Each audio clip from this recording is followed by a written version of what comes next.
تو 2 سوال ہیں ملک صاحب آپ سے. 15 مہینے میں جمہوریت کی کیا خدمت آپ نے کی؟ یہ جس طرح کے لیجسلیشن ہوئی ہے اس کو دیکھتے ہوئے اگر کہیں ٹھیک ہے آپ نے جو 2 جلسے میں خلا نون لیگ کے ہوئے ہیں, دونوں آپ نے بہت بڑے جلسے کروائے ہیں ریسنٹ پاس پہ, اور یہ کریڈٹ میں خلا آپ کو جاتا ہے, لیکن اوور آل دیکھا جائے تو نون لیگ کس منہ سے, یعنی وہ کہتے ہیں نا کعبہ جاؤ گے تم تو کس منہ سے پبلک میں جائے گی؟ اس میں اس کا ایک دوسرا پرسپیکٹو بھی ہے. یہ تھینک یو ویری مچ, آپ جلسوں کو میرے وہ کہہ رہی ہیں کہ وہ پی ایم ایل این کے جلسے تھے, اوبیسلی وہ لیڈرشپ کی فالوئنگ اینڈ ساری بات. نہیں بھائی, ایسے حالات میں اچھے جلسے کیے آپ نے, کریڈٹ آپ کو دینا چاہیے. نہیں, very very kind of you, لیکن میں آپ سے اس کا ایک دوسرا پرسپیکٹو بھی ہے. اور میں کوائٹ فرینکلی دیکھیں, اگر جمہوریت کی خدمت کی بات ہے تو جمہوریت کی پہلی خدمت یہ ہے کہ جتنی الائز پارٹی اس پارلیمنٹ میں تھیں, میرا اعتراض یہ تھا کہ عمران کی حکومت زبردستی فوج کی حمایت کے ساتھ بٹھائی گئی ہے, رائٹ.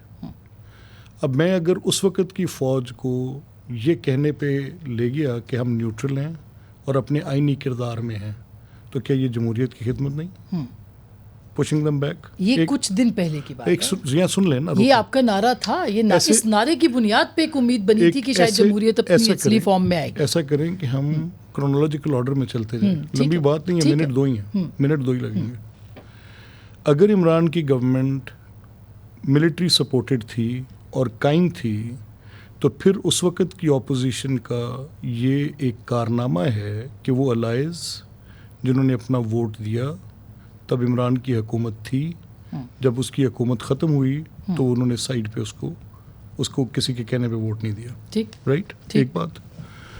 دوسری بات یہ, مجھے آپ کو تمام جریدے جتنے لوگ اکانومی کو سمجھتے ہیں کہ عمران کے آخری 3 مہینوں میں انہوں نے لٹرلی لینڈ مائنز بچھائیں اور اکانومی کو ڈیفالٹ کے دہانے پہ لے گئے.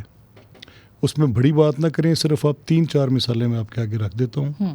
آئی ایم ایف کے ساتھ کی ایگریمنٹ کی کلیئر کٹ وائلیشنس تھیں. پہلے یہ اس بنیاد پہ آئی ایم ایف کا ایگریمنٹ لے کر آئے تھے کہ ہم اسٹیبلٹی فیکٹر کو پرسو کریں گے, بیچ میں شوکت ترین کے ساتھ آ کے گروتھ پہ چلے گئے, اور وہ تمام ایگریمنٹس جو فائنینشیل ڈسپلن امپوز کرنے کے لیے آئی ایم ایف کے ساتھ کیے تھے, ان سب کو وائلیٹ کر دیا. 2 ہوگی. تیسری اور سب سے خطرناک, آپ کو پتہ ہے کہ ہمارا بجٹ جو ہے وہ پی ایل ڈریون ہے, یہ تیل کا بہت بڑا اس میں ایک عنصر ہے. اب اس کی پرائسز پر آ کر بھی انہوں نے وائلیٹ کیا, جس سے بہت بڑا ایک گیپ کریٹ ہو گیا. اب 3 باتیں آ گئیں. اب یہاں پر اس اکانومی کو سنبھالنا, ڈیفالٹ سے بچانا, دوبارہ آئی ایم ایف کو واپس لے کر آنا, تو یہ معیشت کے ساتھ بھی ایک احسن اقدام ہے. اگر نہ ہوتا یہ دیوالیہ ہوتا, یہ کہنے کی بات اور ہے, سننے کی اور ہے, سمجھنے کی اور ہے. 3 باتیں ہیں. چوتھی اور سب سے امپورٹنٹ بات میں آپ سے کہوں کہ آپ نے پچھلے 2 ماہ کی پرائم منسٹر کی ایکٹیویٹی اگر آپ مانیٹر کریں تو آپ صرف وہ دیکھیں کہ یوتھ انیشیٹوز کیا ہیں, لیونگ اسائڈ کاسمیٹکس. ہم وہ بات نہیں کر رہے جو عثمان ڈار والے کاسمیٹکس, یہ لیپ ٹاپس ہیں, یہ لونز ہیں, اماؤنٹ آف انویسٹمنٹ اس کے اندر دیکھیں. اس وقت ایک پوری آپ کہہ رہی نا الیکشن میں جانا تھا, میں سمپل بات کر رہا ہوں, آپ کہہ نا ووٹس کیسے ہوں گے یا جلسے کیسے. I simply approach my people.